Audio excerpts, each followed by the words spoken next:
presents Hollywood.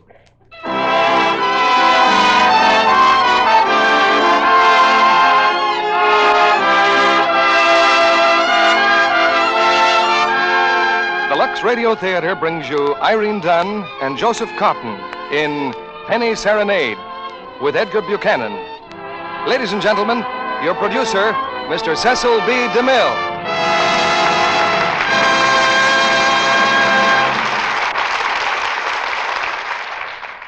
Greetings from Hollywood, ladies and gentlemen. Somewhere in the life of every man and woman, there's a book or a play, if the true story were known. But many people miss half the joy of living because they see only routine dullness in their own lives instead of drama. In Penny Serenade, there's all the excitement of great events in the simple, everyday incidents of one home. There's something truly universal about this story of one man and one woman whose faith in each other has been lost along the way, but who have the courage to reach out again for happiness. It's a play that makes high demands on its stars.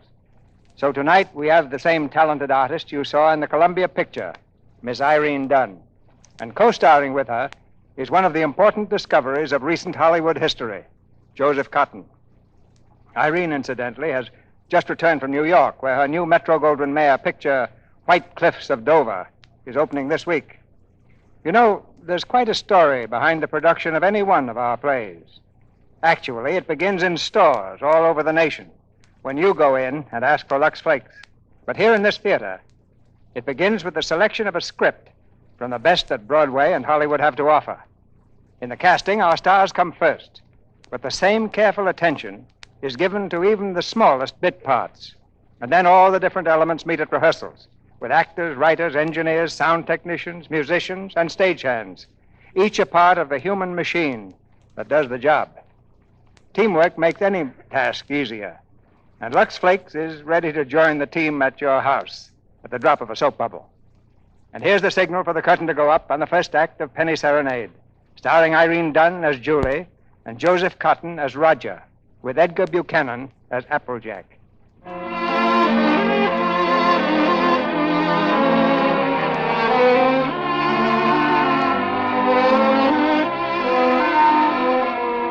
Our scene is quite simple. An automobile parked on the main street of a small town. Two people, a man and a woman, are sitting quietly in the front seat. The passerby would see nothing wrong. But in this everyday setting, tragedy is taking place, and the lives of two people are changing course. The man is silent, brooding. With a sudden movement, he opens the car door and gets out. What's the matter, Roger? Take the car on home. What about you? I'm not coming home. I don't ever want to see anything or anyone that reminds me. All right.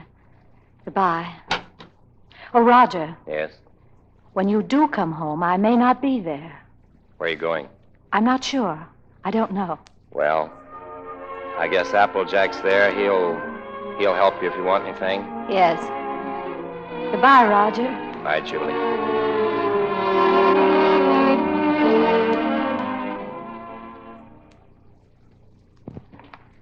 Will you call the station, Applejack? Make sure they've got my reservation. That if you'll carry the grips down to the car for me, I'd like you to drive me to the train, please. Miss Julie, you'd better think this over. I have been thinking it over, Applejack. I've been thinking it over for days. I'm leaving. You and Roger have been married a long time. But we don't need each other anymore. When that happens to two people, there's nothing left.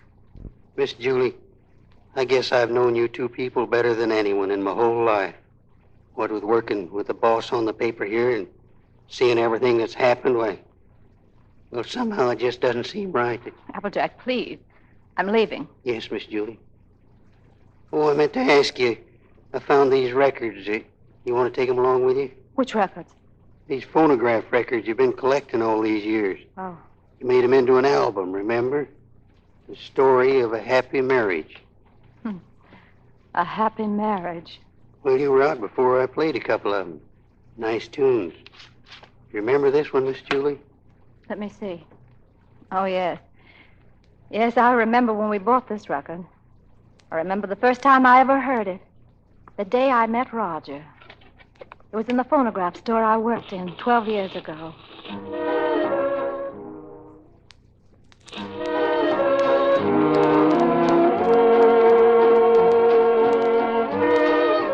We were playing this tune on the loudspeaker, and Roger was standing out on the sidewalk. I was fixing some records in the window when I looked up and saw him. He was smiling at me.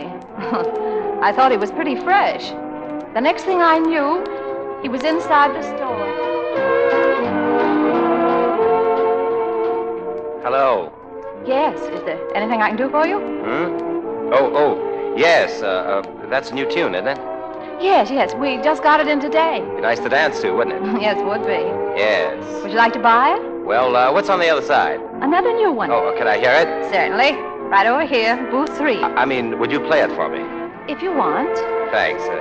Wait, as long as we're listening, might as well hear some of these others, too. I'll just take the stack here. There we are. Oh, well, now, wait a minute, please. Oh, it's all right. I can carry them. Get along fine.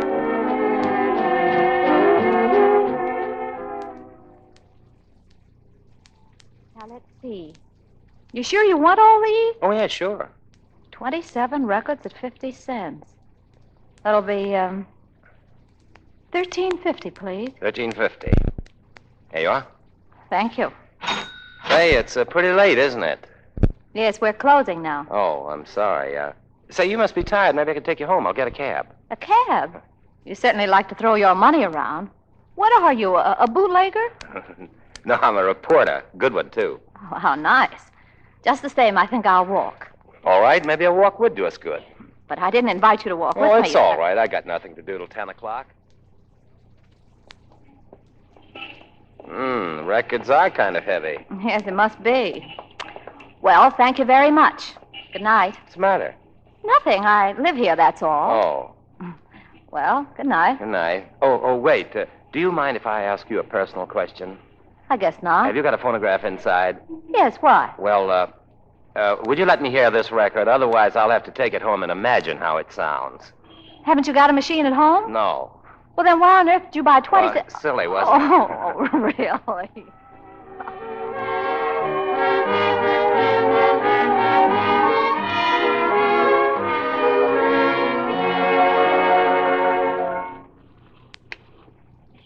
Every time I've heard that song since, I've thought of that day. There was another one in that bunch of records, too. Oh, yes, this one. They were playing this one night in a little Chinese restaurant down near the beach. We'd stopped off there for dinner on our way home. Roger was very quiet. We sat there for the longest time, never saying a word.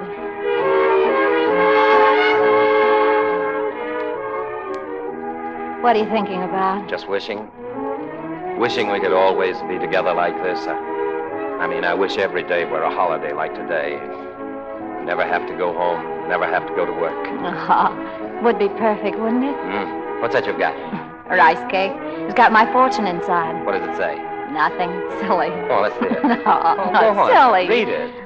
All right. It says, a baby.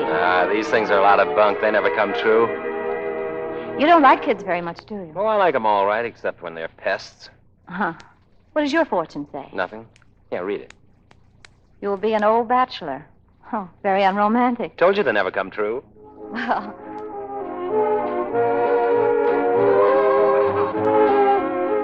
We played this one at my New Year's Eve party. Guess I'd known Roger about 4 months. You remember that New Year's Eve, Applejack? You came to my place, remember? And you weren't very happy about it. Look, I don't belong here. Of course you belong here, Applejack. I invited you, didn't I? Come on in and meet some of my friends. Oh, no. Say, where's Roger? He's not here yet. I thought maybe you'd know. Not me. You're pretty crazy about that reporter, aren't you? Well, I'm fond of him. That's bad. I hate to see a nice girl like you get mixed up with a newspaper man.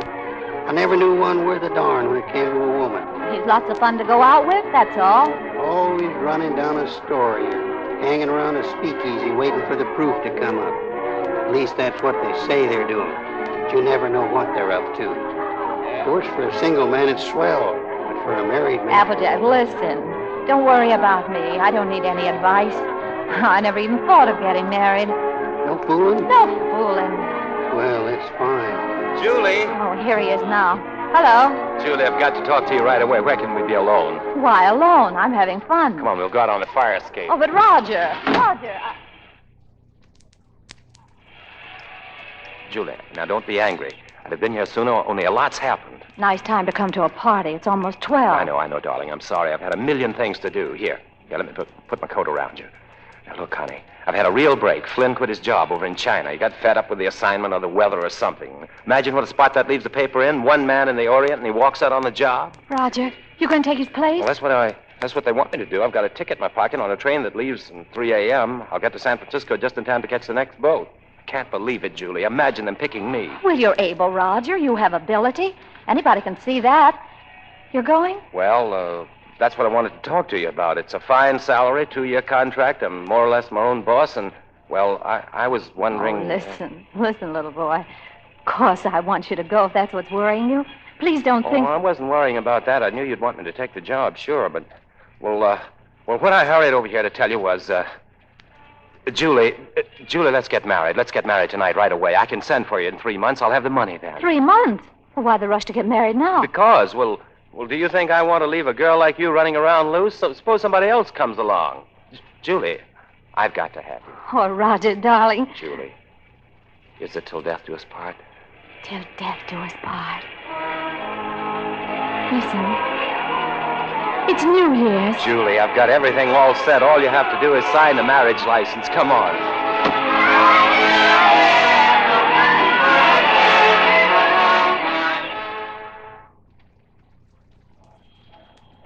Get in, Julie. There isn't much time, Roger. It's all right, darling. Porter, compartment G. Compartment G, yes, sir. How much time before the train leaves? Just about 2 minutes, sir. Thanks. Go in here. Well, Mrs. Adams? Mrs. Adams. Oh, it sounds strange, isn't it? Not strange, darling. It sounds great. Oh, it does sound great, doesn't it? You know, there's something about a train. I don't know what it is. The way it looks or smells or something. It always makes me want to be off somewhere. I know. I feel the same way. Oh, Roger, I wish this was our honeymoon. So do I, dear. Darling, I can't say goodbye to you. Well, it isn't really goodbye. It won't be for long. It's just... I'll see you later. That's it. I'll see you later. Let's never say goodbye. Yes, dear. Promise me something. Promise me never to take your ring off. I won't take it off, no matter what happens. Thank you, darling. Roger, the train's moving. All right. Now, don't worry, darling. I'll get you off at the next stop. Oh, well, how far is the next stop? About 3 hours.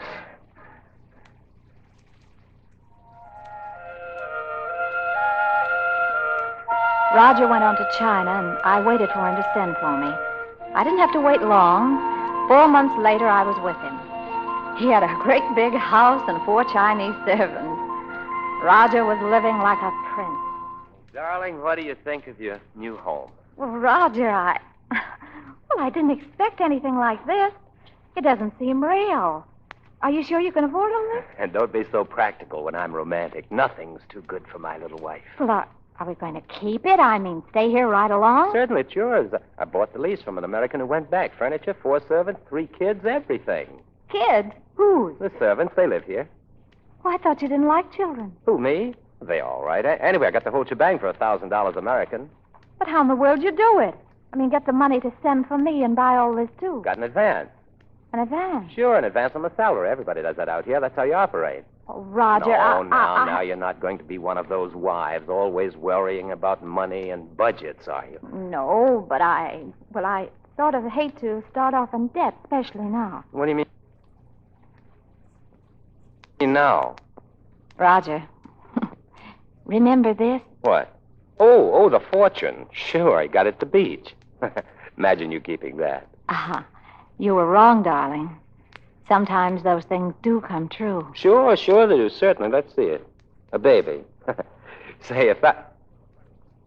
Hey, wait a minute. Roger.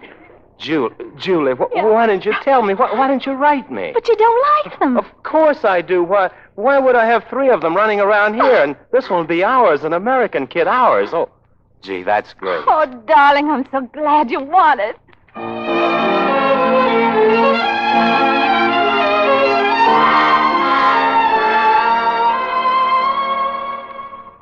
We went north after that. Roger had an assignment away from the city, and I went up with him.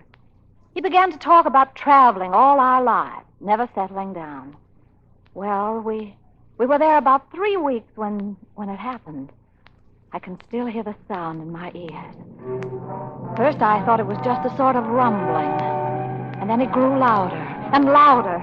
The floor began to shake. I could hear the crowds outside screaming. I saw the pictures dancing on the wall. I felt myself falling. Earthquake! Julie! Where are you?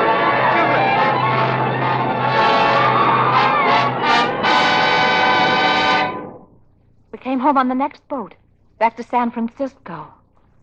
I think I knew then that I would never have my baby. And in the hospital, a few weeks after, the doctor told me. Well, that's all, Mrs. Adams. Otherwise, you'll enjoy the best of health. Now I've got some good news for you. I'm letting your husband see you today. Come in, Mr. Adams. Hello, darling. Hello, Roger. Oh, Julie, I'm so glad to see you. She's doing well. You'll be able to take her home, John. Thank you. Oh, darling, I've been miserable without you. But I've had a chance to do a lot of serious thinking. I've been out scouting around the nearby towns looking for that little paper I once talked about buying. And no more silly ideas like traveling around. You were absolutely right about that. I think I found it too, honey. A little place just north of here, a place called Rosalia. Ever hear of it? No. Best of all, we'll have a home of our own, one that'll always be ours. If I get the paper going good, I can give you everything. Furniture, cars, clothes, everything. You know, it's strange, Roger, but I can't get myself to care about those things now. They don't seem important anymore. What I want, I can't have. The one thing I've ever really wanted, I'm never going to have.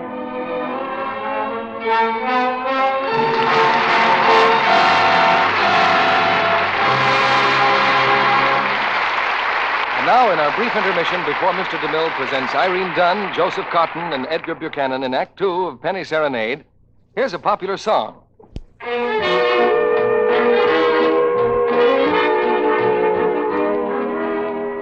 And now a Lux version of this favorite, Take It Easy.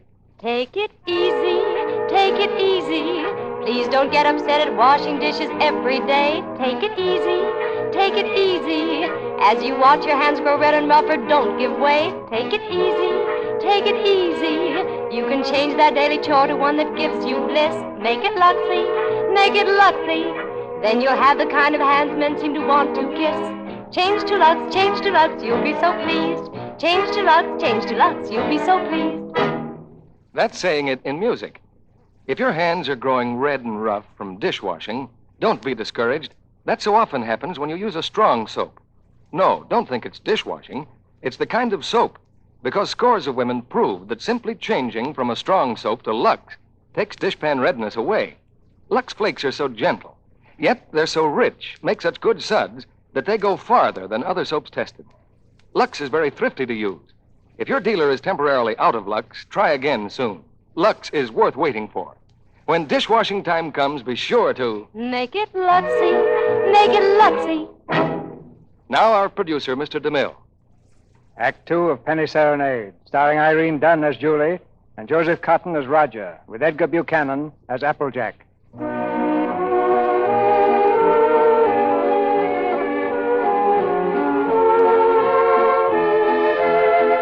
An album of old phonograph records, an album of memories. To Julie Adams, each record is a chapter in her life, bringing back the heartaches of the happiness, the sorrow, and the joy of years gone by. Remember this one, Applejack? It was popular about the time you came to help Roger with the newspaper. It was fun in those days, wasn't it? The linotype machine running downstairs and the smell of printer's ink in the house. But there was something missing even then. You knew what it was, Applejack. You mentioned it one night at dinner, remember? Roger's out running down subscriptions and said he might not be home till late. Well, come on, sit down, Applejack. We might as well have our dinner. Yes, Miss Julie. You know, Miss Julie, I think we ought to have a kid around this house. Why, I thought you knew, Applejack. Oh, sure, I know about that. I'm talking about adopting one. You get some pretty good ones that way. I'm an adopted kid myself. Of course, I know that's not much of a recommendation, but I didn't turn out so bad. Want some bread, Applejack? Miss Julie, I wish you could have seen some of those little sons of guns. They was the cutest little rascals you ever want to look at. Well, I don't think Roger would want a child that way, Applejack. One that wasn't his own. Why not? He's no sucker. You don't want to gamble. How do you know what they're going to be like when they got to be your own? This way, you walk in and help yourself to exactly what you want. There's no guesswork. I've thought a lot about it, Applejack. I want one. But Roger was so disappointed when... Well, I just haven't had the courage to suggest it. Miss Julie, do you want to know something? He's all for the idea. Why, only a few days ago when we were working together, I was talking to him and he... You were talking to him about this? Sure, and he was all for it. Why didn't he say something to me? Well, he was afraid to say anything to you. He was afraid you might have some fool notion. Fool notion? What the very idea. My own husband talking about things like this with a printer. Press manager, please. All right, press manager. You going to be the mother? No, I just thought... A fine thing. Hello? Well, Roger, come here. What's going on, a fight? Hey, Roger, I want you to look at that new ad. Would you come downstairs? Oh, no, wait a minute, Roger. Why didn't you tell me? Tell you what? What you and Applejack been talking about? Miss Julie, I told you in confidence. What were we talking about? Applejack, what did you say to her? Well, you know about... He told me. Told you what? Roger, if you wanted to adopt a baby, why didn't you tell me? What? Sure, you should have told her in the first place, not me. I'm not going to be the mother. Now, wait a minute. Did you tell Julie I wanted to adopt a baby? Well, I hinted at it. I tried to bring it to her gently. You told her that... Oh, Roger, I'm so glad you feel that way. Yeah, and she wants it even more than you, Roger. Well, if that's the way we all feel about it... I like it, too. I suppose it's settled, huh? Oh, Roger, I'm so glad. If it hadn't been for Applejack letting it slip out, I don't suppose I ever would have known. Come on, sit down, darling. I'll get you dinner. Well, I guess I better go fix that press. Yeah, you fix everything else, don't you? What's the idea of telling her a thing like that? I never said I wanted a baby. Well, Oh, shut up.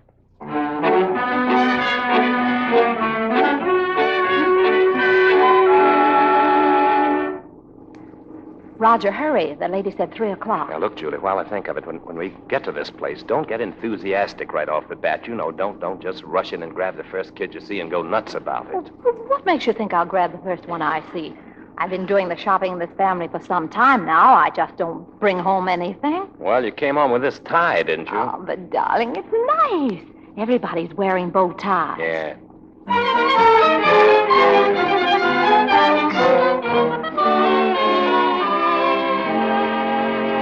Sit down, Mrs. Adams. I have your letter here. You want a 2-year-old child, blue eyes, curly hair, dimpled chin, sweet disposition. We prefer a boy. We like to look at the girls, too. Now, Julie, you know we agreed on a boy. But it won't hurt to look at it, then, will it? All right, we'll look. Now, what can you show us, please? Well, this is the administration building. We don't have any children here. Oh. Everybody wants blue eyes, curly hair, and dimples, and everybody wants a 2-year-old child. Now, will you tell me why? Well, you see, in our case, that would have been the age of our own child. Oh, I see. Anyway, when they're 2 years old, they're more or less housebroken, aren't they? Well, not always. At the moment, we haven't any children available at all. And there's a long waiting list. If you get one within a year, you're lucky. What? A year? You mean we might have to wait a whole year? Well, after all, real parents wait almost a year. Yes, certainly, But you see, Miss Oliver, we've waited so long already. I know, my dear, but you're both very young. Then, too, we have to have time to make our investigation. Investigation? Oh, yes. You see, we're just as particular about you as prospective parents as you are about the child. Oh. Well, naturally. Yeah. What is your business, Mr. Adams? I'm a publisher. I run the Rosalia Courier. A publisher. That's right. I see in your letter that you live in the country. I presume that means, then, that you have a house and a yard. Well, No, we don't have a yard. We live in an apartment over the newspaper office.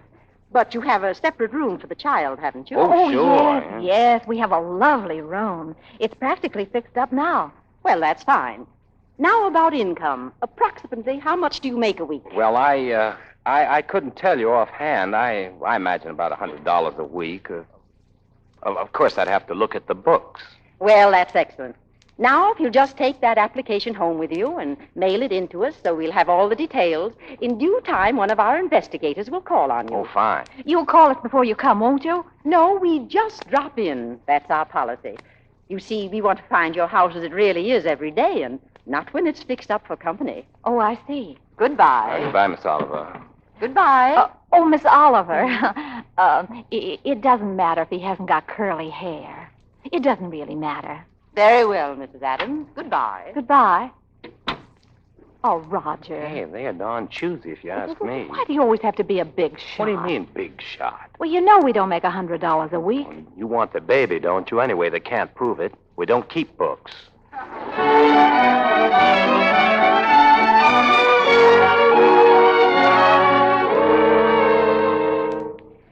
The day that Miss Oliver came to investigate us, I was cleaning house. I had on an old dress, and my hair was a sight. Just to make things a little worse, I had the phonograph going full blast.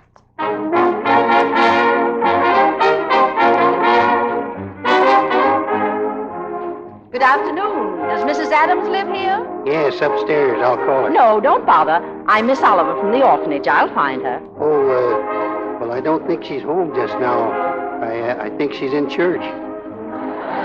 In church? This time of day? Well, you see, she and Mr. Adams go there quite a lot. They just go there and sit. Fine people, the Adams. Well, I'm sure she won't mind if I just look around a bit. No, she won't mind. How do you do? Oh, Miss Oliver. How are you, Mrs. Adams? It's I'm all right. sorry. It's all right. Oh, you've come to see the apartment. That's right. Well, this is it. It's not very neat at the moment. We're cleaning. I see. Julie, where in blazes did you put my pants? Roger. Do I have to go around the house in a bathrobe all day just... Uh-oh. Hello, Mr. Adams. Well, hello, Miss Oliver. We weren't expecting you. Mr. Adams was working late last night getting out the paper. I understand. Well, I think I have a surprise for you, Mr. Adams. A baby came in yesterday. No. Miss Oliver, you mean... Here, come, sit down. Thank you. That's the reason we came around to see you sooner than we expected. It's a little girl. Oh, well, we don't want a girl. 5 weeks and 3 days old. 5 weeks? Well, we did speak of an older child, you know. Sure, 2 years. You might have to wait a long time. After all, aren't you making too great a point out of the child's age, Mr. Adams? Eventually, this child will be 2 years old. But we don't know anything about such little babies. Well, no one does until they have them. And this is such an unusual little baby. Actually, there's another couple who have first choice, but somehow, well, I feel she's exactly the child for you. That's why I wanted you to see her first. And I couldn't resist giving you the chance. Did you bring her with you? Oh, no, she's in the nursery. You and Mr. Adams will have to come over to the city to see her. Oh, what's she like, Miss Oliver? Well, I can't describe her exactly, but she's like no other child. Like no other child. Yeah, she isn't a boy. Well, Roger, there's no harm looking at her. If you don't like her, I won't say a word. What's the use? We don't want her. Oh, but please, darling, it won't hurt just to look at her. Oh, all right. We'll look, Miss Oliver. Well, that's fine.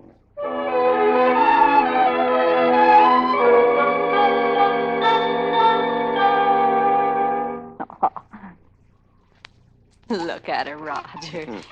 She's holding your finger. Yeah, got quite a grip, hasn't she? For a girl, I mean. Would you like to hold her, Mrs. Adams? Would I? Oh, thank you. Oh, Roger. She's sweet. Look. Quite a kid. Well, you've had your look, dear. How about going back home? Home? You mean you don't...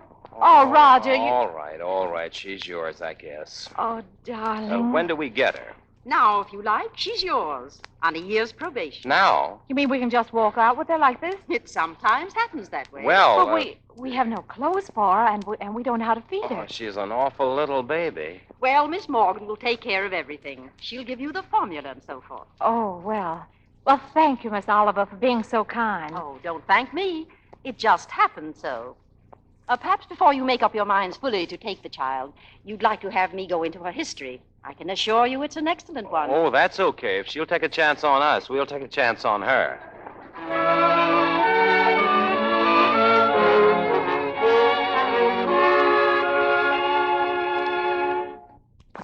around the bed.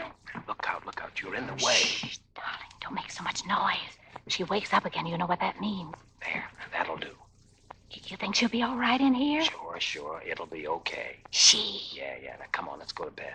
Well, I don't know. I don't think I'll go to bed. She eats again in a half hour. Directions say so. I'll set the alarm. Come on. No, maybe I better just sit here and watch her. Don't be silly. But she might wake up. It won't wake up. Roger. Oh, what's in the... Well, turn it off. I'm trying to. Well, quick. It's stuck. I can't move the thing. It's... Oh, Roger. I couldn't help it. Look at the baby. Is it awake? No. No. Well, what's the matter with it? Well, I don't know. You think she's all right? I don't know. Is it breathing? Yes. She's all right. Come on. Oh, she's certainly a good little baby, isn't she? Yeah, we were lucky to get her. Let's go to bed. Now be quiet, closing the door. Don't worry. Go ahead. Roger. Oh, what's the matter? Roger. Here, do something. What'll I do? Well, do something. Can't you see the baby is suffering? But I don't know what to do. Well, don't just stand there. Do something. Well, take her. Pick her up. Huh? Well, go on. Do something. Oh, no, you must. I'm going to call Miss Oliver. You can't call her at this hour. I'll pick her up. Come on, baby. But Come. Oh. Hey, look. Shut up. Oh. Oh, darling. Just wanted a daddy, that's all. Yeah. Oogly.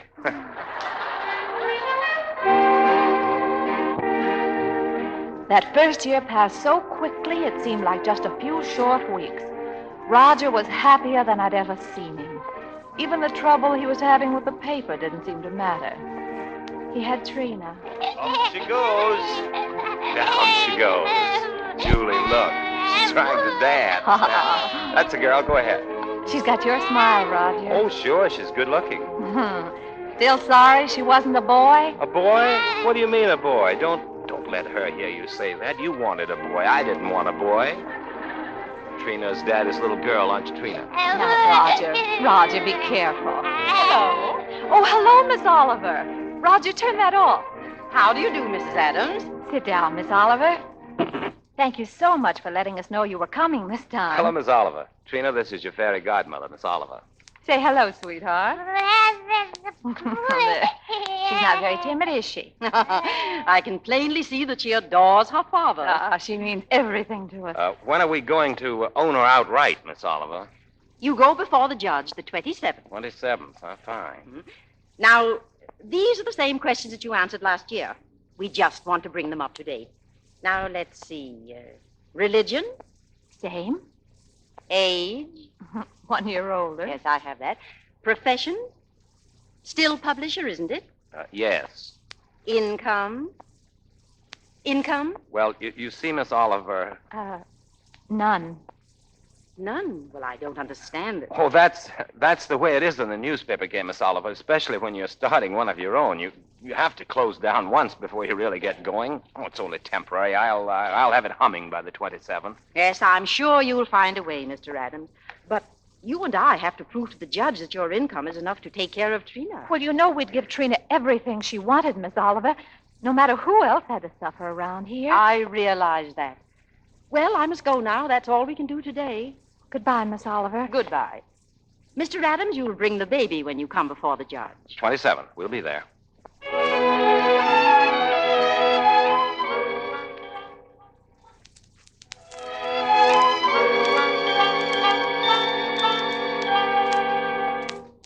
There she is. All ready, Daddy. Roger, don't forget to take the coat off in the train. I won't. Goodbye, dear. Bye. Come on, Trina. Oh, Roger, wait. Wait, her bunny. She may want it. Here, darling. Take your bunny with you. Bye, dear. Goodbye, Trina.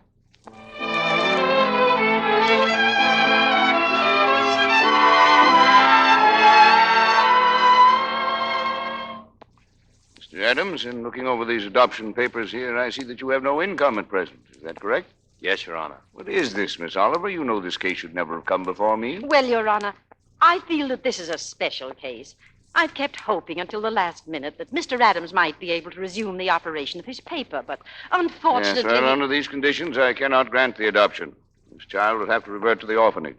Mr. Adams, will you draw up a chair, please, while I prepare these release papers for you to sign? It's just a matter of routine. If you please, Your Honor, it can't be just a matter of routine for people to have their baby taken away from them. And those are the requirements of the law. Yes, but, well, you see, we've had her since she was 6 weeks old, and it just doesn't seem reasonable that she should have to go back now to strangers. Mr. Adams, you're not here to plead your case. You've had the regular opportunity to prove your fitness to provide. But we are fit, Judge. I'm sorry.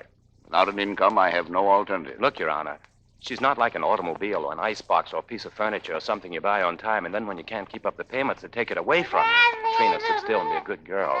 Anyone can give up those kinds of things, but I ask you, Judge, how can you give up your own child? And she is our child just as much as if she'd been born to us. Look, Judge, we've had her over a year now, and we've walked the floor with her when she had the colic. We've lost nights of sleep worrying every time she cut a tooth. We've gone through everything that real parents have with one of their own. And you sit there and say it's a matter of routine for you to take her away from us. Please, Mr. Adams, I'm sorry, Judge.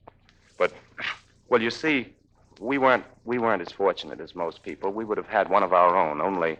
Well, you don't know how badly my wife wanted a child. It wasn't so important to me. I don't know. I suppose most men are like this, but children never meant a great deal to me. Oh, I liked them all right, I suppose, but, well, what I'm trying to say is, Your Honor, the first time I saw her, she looked so little and helpless, and when she took hold of my finger and held on to it, she sort of walked into my heart, Judge, and she was there to stay.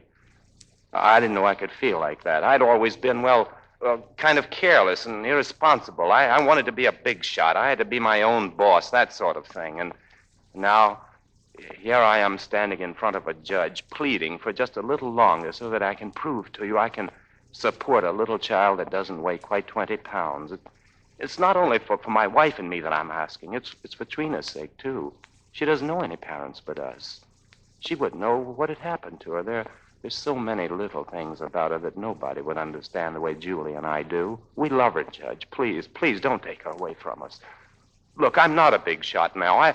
I'll do anything. I'll work for anybody. I'll beg. I'll borrow. Please, Judge, I'll sell anything I've got until I get going again. Only she'll never go hungry and she'll never be without clothes. Not as long as I've got two good hands to help me.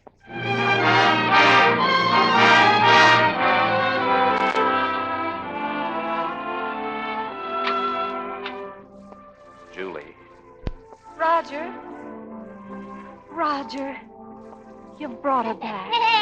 She's yours, dear. Ours. The judge said so. Ours now and forever. Oh, Trina.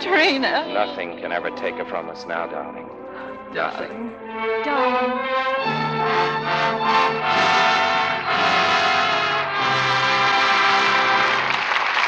We pause now for station identification. This is CBS, the Columbia Broadcasting System.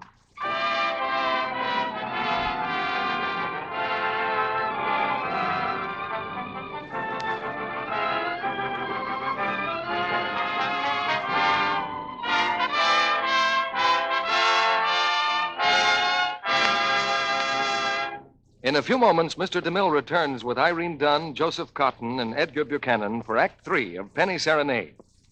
But now I have a question to ask a couple of the ladies here tonight. Mrs. Mounier, about how many miles do you think you walk in a day? Why, I just keep house and don't go out very much. Only to market and back. That's about a mile. And, I suppose another mile or so around the house. Not more than 2 or 3 miles a day, all told. And you, Miss Gregg, how far do you think you walk? Oh, not more than a couple of miles. I'm a secretary and just sit at my desk most of the day. Well, I'm afraid you both underestimate your jobs. Statistics show that housewives often walk up to 7 or 8 miles a day, and office workers about 3.5 to 4.5 miles. You probably do a lot of bending and stooping in addition to just walking. All those things are hard on stockings. Well, often I do get a run just from bending my knee. I wish I knew how to make my stockings last longer. Then you'll be interested in recent stocking tests. A famous laboratory washed rayon stockings 3 ways, part of them with Lux Flakes. Others were rubbed with a cake soap. And what happened, Mr. Kennedy? Then they made tests to see how much strain these stockings would stand.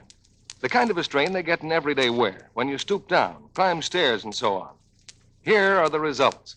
The Lux stockings stood more than twice as much strain, lasted over twice as long before going into runs as the others did. I'd like my stockings to last twice as long. Lux will help you do it. Just Lux stockings after each wearing. Dry rayons, 24 to 48 hours. Now, Mr. DeMille returns to the microphone. We'll have a few personal questions for our stars after the play. But now the curtain rises on the third act of Penny Serenade, starring Irene Dunne and Joseph Cotten, with Edgar Buchanan.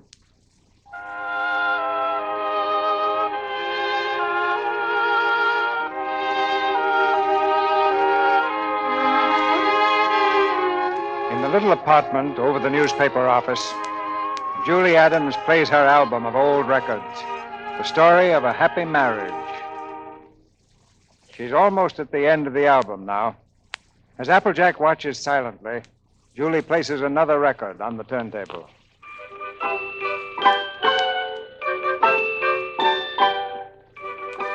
We played this one at Trina's 5th birthday. Remember, Applejack?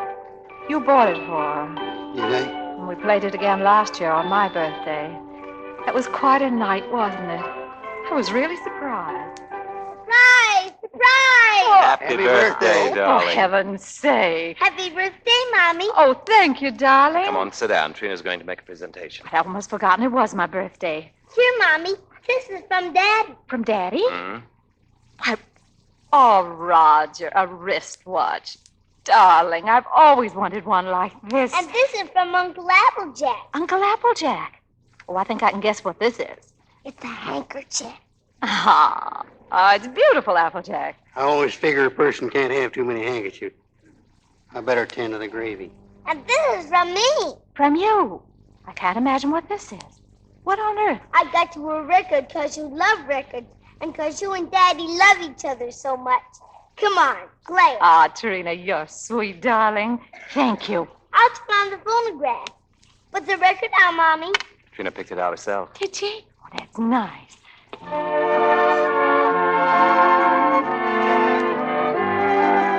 Dance, Mrs. Adams? Dance? I'd love to. You dance nice, Mommy. Ah, thank you, darling. Dinner's ready. Come and get it or I'll throw it in the creek. Oh, this is wonderful. Dinner in my own home, and I didn't have to cook it.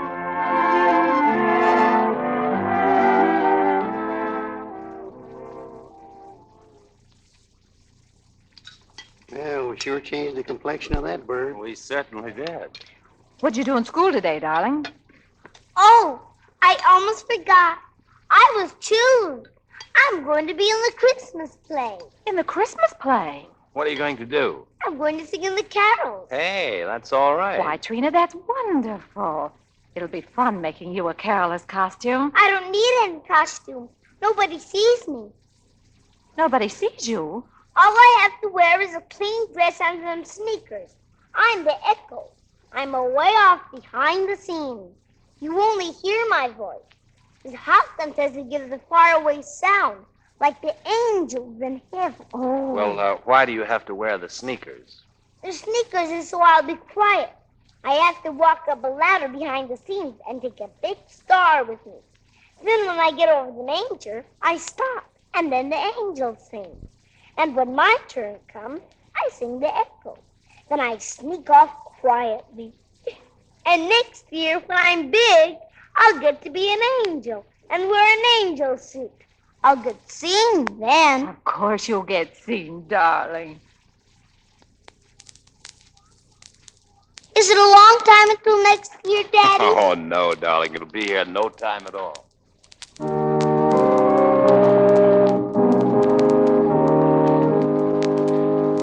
Hark the herald angels sing.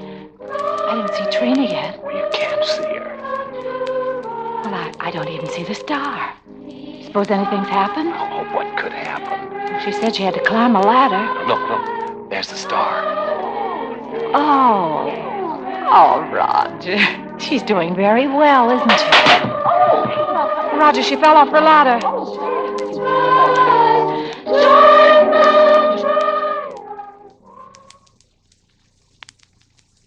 Don't worry, Trina. You did fine. No, I didn't. I spoiled everything. Now Miss Hopkins won't let me be an angel next year. Yes, she will, darling. Certainly she will. Well, I was talking to her, and she said you just did fine, Trina. Did she? Sure. Why, you were better than all the rest of them put together. See, dear? Honest? Honest. Gee, I don't know what people would do without Christmas. Oh, I don't know what we'd do without you, honey.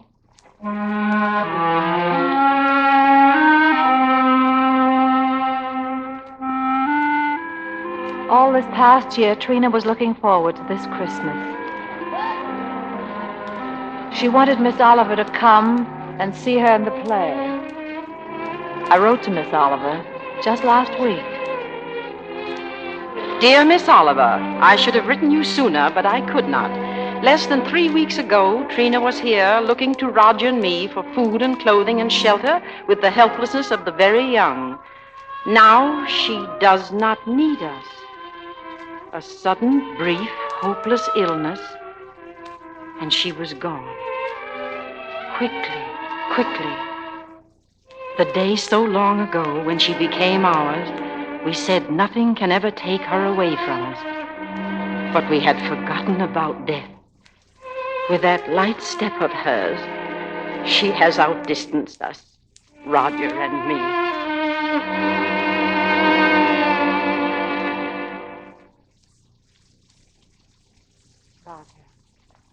Roger, why don't you speak to me? Roger, don't you hear me? Yes.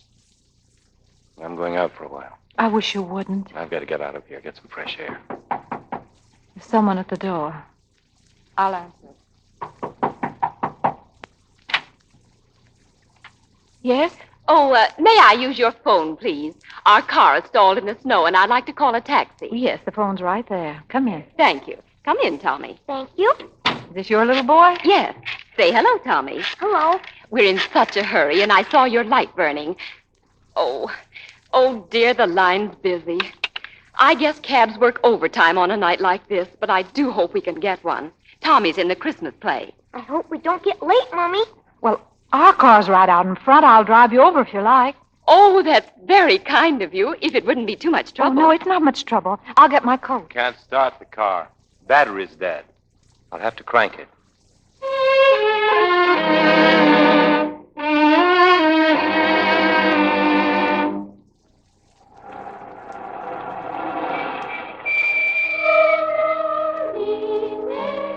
This is the nearest I can get. Oh, thank you. This is fine. You can go in the side door. Yes, I know. Mommy, they're singing already. We're late. Good night, and thank you again. If you only knew what these things mean to a child. Good night. Come on, Mommy, come on.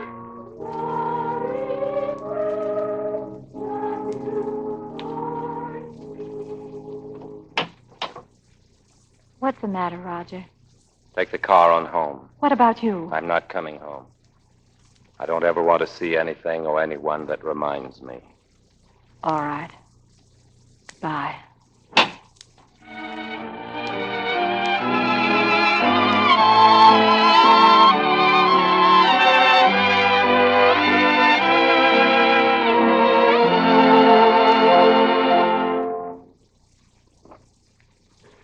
That's the last of them, Applejack. Those old songs really take you back, don't they? Yes, they take you back. Did you decide which ones you're going to keep, which ones you're going to leave for him? Funny thing, I can't seem to divide them. They belong to both of us. Guess I'll just leave them. Julie. Applejack, will you get the rest of my things out of the bedroom for me, please? Sure. Leaving, Julie? Yes, Roger. I don't blame you. Don't blame you at all. You should leave me. I haven't done any of the big things I planned to do for you. We're right where we started, still struggling. I've let you down all around, honey, and all I've needed to make it 100% was for you to leave me. And I can't think of a reason in the world for you not to. I'm licked, Julie. You're not licked, Roger. It's just us. We're licked as far as our being together is concerned. When something really came along that hit us hard enough, we couldn't face it together. I've needed you an awful lot these last few days. You've been miles away. I've been entirely alone right here in this room with you. I know, dear.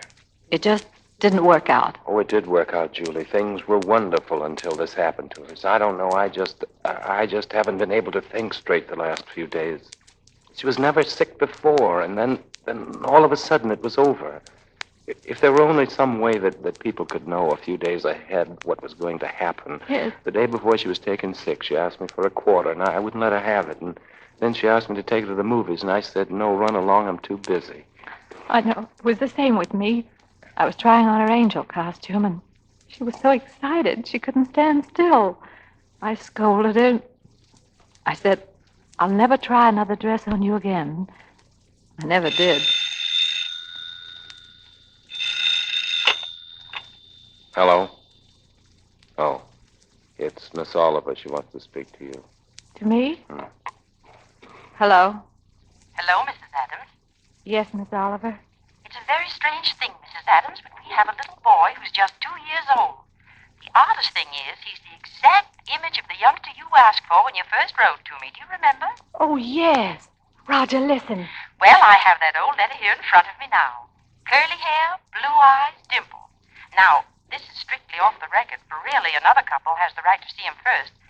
But he's such a remarkable baby that I thought perhaps you and Mr. Adams might want to take a look. Oh, yes, we do, Miss Oliver. We'll come down and see you tomorrow, if that's all right. And, Miss Oliver, please don't let that other couple see him till we do, will you? I won't, dear. Goodbye. Goodbye. Roger, did you hear? Well, if he's only 2 years old, I'd better put up that gate around the stairs again. Yes. Wouldn't want the little fella falling downstairs and breaking his arm. No, and I guess we'd better get out the crib. But then if he's 2 years old, he can sleep in a bed, can't he? Oh, sure. And we won't have to put the chairs around him, No, Roger. and over in that corner, I can put a little electric tray.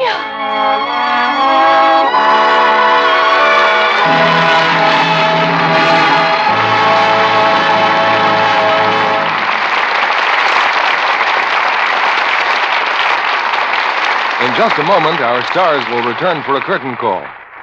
Now, here's our fashion reporter, Libby Collins, with some colorful news about lingerie. Nowadays, women are wearing birds, flowers, bow knots, even animals on their slips and nighties.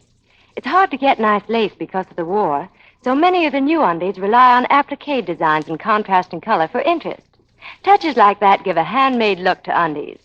Of course, whether you still have some pre-war lacy ones in luscious pinks or blues or yellows, or the new ones with gay trimmings, you'll want to keep the colors fresh and lovely just as long as you can. That's why recent washing tests will interest women. In these tests, some slips were washed the Lux way. Then exactly the same kind were washed by harsh wash day methods. The slips washed with Lux Flakes stayed lovely 3 times as long. That's a worthwhile economy, Mr. Kennedy. And as every woman knows, daily luxing protects daintiness, too. Here's another thing about Lux Care. You'll find shoulder straps don't fray so easily. Seams don't pull out so soon. Those are annoying things we women hate. Suppose we sum it up with music, Libby. Here's the story. Undies lead a long life when they lead a Lux life. Now, here's Mr. DeMille with our stars. Irene Dunne and Joseph Cotten are before the footlights again. And since Irene has just returned from Broadway, perhaps she'll tell us how the old street is looking. Very military, Mr. DeMille. Soldiers and sailors and wax and waves everywhere. And all the wax and waves out gunning for Irene Dunne, I guess. Irene, is it true that you said the boys in uniform don't ask the girls in uniform for dates? You certainly stirred up a small hornet's nest in the newspapers, anyway. I'm afraid I was a little misunderstood. What I said was that we really didn't have enough entertainment for the girls in uniform. Oh, well, that's a great load off my mind, Irene. I just couldn't figure why wax and wave shouldn't be in demand for dates, judging from the ones I've seen all over the country. And aren't you helping a little with wave recruiting yourself? Well, I did have some of the waves at the house on Sunday afternoon, along with some girls who were interested in joining the waves. Anyway, I'm sure they have all the dates they can handle. Well, speaking of dates, Joe, when do we see that new David Selznick picture that you and half of Hollywood are in. You mean since you went away, CB? Very soon, I think. That's the first picture you've made for David, isn't it? Yes, it is. I've been out on Lend-Lease at the other studios all the time. well, I read in the financial page the other day that Cotten was an important item in Lend-Lease.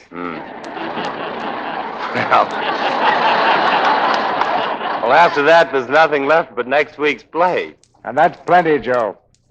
Because our play is the Warner Brothers hit, Action in the North Atlantic. And our stars will be George Raft, Raymond Massey, and Julie Bishop. This is the story of the merchant seaman whose days and nights are spent in the shadow of the undersea killer. There's romance and adventure in it. But above all, action in the North Atlantic means action at this microphone next Monday night. Save a seat for us, Mr. DeMille. Good night. Night. Good night. Hear that? Hear that? That's a penny serenade. Penny serenade.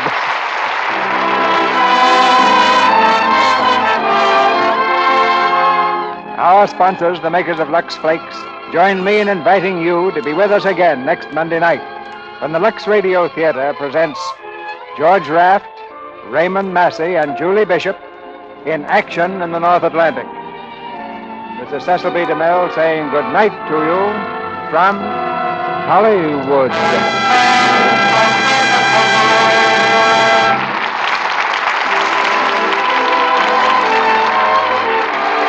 Don't throw away that tin can you used tonight.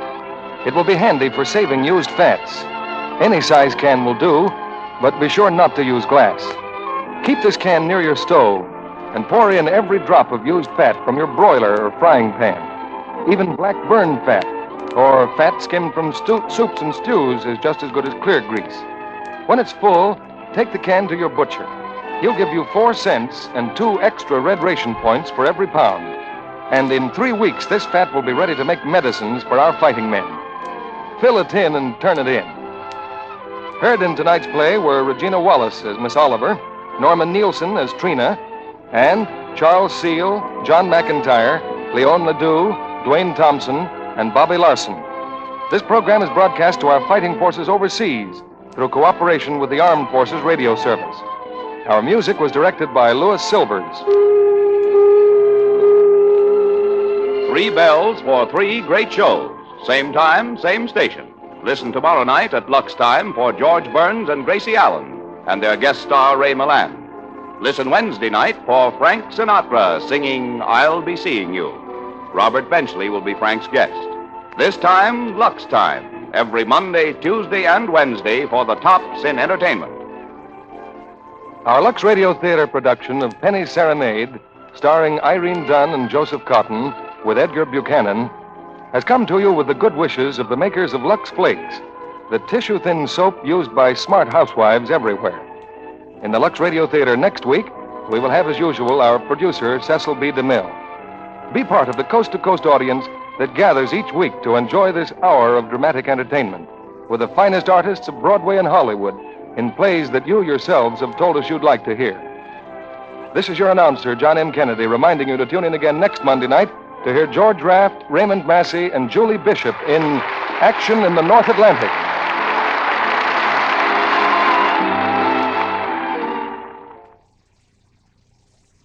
A brand new Spry, ladies. New Easy Mix Spry cuts cake mixing time by 2/3. No creaming, no long, tiresome beating, yet lighter, better-tasting cakes that stay fresh longer. New Easy Mix Spry shortening is at your grocer's in the same handy jar. Grand for all baking and frying. Tomorrow, buy Spry. This is CBS, the Columbia Broadcasting System.